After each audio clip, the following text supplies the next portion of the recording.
Greetings, Earthlings, wisdom keepers, wisdom seekers. Welcome back to WizdomDropz, your source for daily drops of wisdom and savvy cat astrology. My name is Tonia, and today we're discussing how to diagnose wealth and abundance potential in astrology. How to look at, yes, the potential, but also how to maybe activate those themes a little bit more for yourself.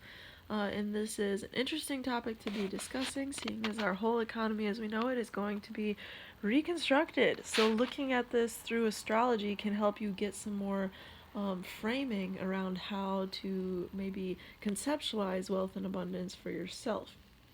Before we get into the juicy details of the planets and the houses that you should be paying the most attention to in your particular natal chart, make sure you're subscribed if you're not already to this channel, because I do put out a new video every single day of the week on Savvy Cat Astrology and other drops of wisdom.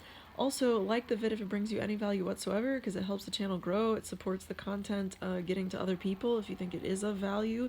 And last but not least, if you're looking to grow the skill set for yourself once and for all and be able to have those conversations with people that you meet or people who you're friends with about their chart, what's unique about it, see if you have any major connections between your charts, just do basic day-to-day diagnostic kind of astrology that's just fun and intriguing and just a great conversation piece, then I am teaching a course, and that's going to be starting November 1st. The deadline is All Hallows Eve, aka Halloween. So make sure you check out the link down below if you want to learn more about the content and what you'll be able to do by the end of that. Now we can move on into the juicy details. Thank you. So, you have interesting planets in your chart, no matter what your chart looks like, that are going to inform your perspective wealth and how you can grow wealth and what likelihoods you're more likely than not to experience around the notions of wealth. So right away, some houses you want to pay a special attention to in your chart. It's going to be the 2nd and the 8th, right? And that's kind of like basic astrology, but why, real quick, is that? Well, the 2nd is your accumulation of things and objects and anything outside of yourself. Because if you think about it, the 1st house comes first, then the 2nd house. It's what comes after the self. It's what comes around the self. So that's where you can accumulate in the 2nd house, and it has to do with what you possess. And then the 8th house is other people's resources that you have some access to in some way, shape, or form. If it's like a well-dignified thing, or if it's in just the higher vibration of the 8th house energy. 8th house can also rule debt, because it's that notion of other people's resources. Those can be other people's resources that you just get, other people's resources that invest in you with the expectation of repayment.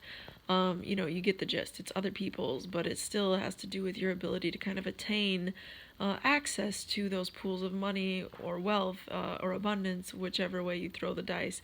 So 8th house energy prominent in a chart will teach you that there are, through lessons, however you meet those lessons, that you have the ability to access other people's money, and that can be for better or for worse from your standpoint, right? Now, moving on to the planets, you're going to want to look at Venus and Jupiter. Venus and Jupiter both rule money and abundance. Venus is the literal money, the coin, the tangible money. Jupiter is the feeling of wealth and abundance, and there's a lot of similarity, a lot of overlap between Venus and Jupiter. They're basically like the feminine, masculine, yin or yang, yin to yang of abundance and wealth. So it's kind of like looking at it in the chart. You could see if you have Venus and Jupiter in good dignity, what conversations are they having with other planets, what houses are they themselves located in, and just basically looking to read the positives and also like the potentials of those energies and maximizing out of there.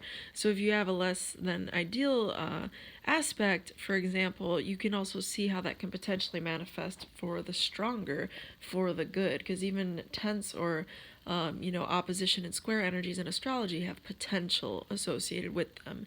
It might not just be the most pleasurable thing in the world to access that result. But, those are some quick tips that you can use to find just interesting information that will serve you on accessing more of your wealth in relationship to your unique chart. And I hope this has brought you value. It's a bit of a nugget. I could go on for much longer about this very topic, but I think you got a lot from this. And like the vid if it brought you any value whatsoever, share with a friend if you feel so inclined. And with that said, until next time, may the stars be with you. Peace.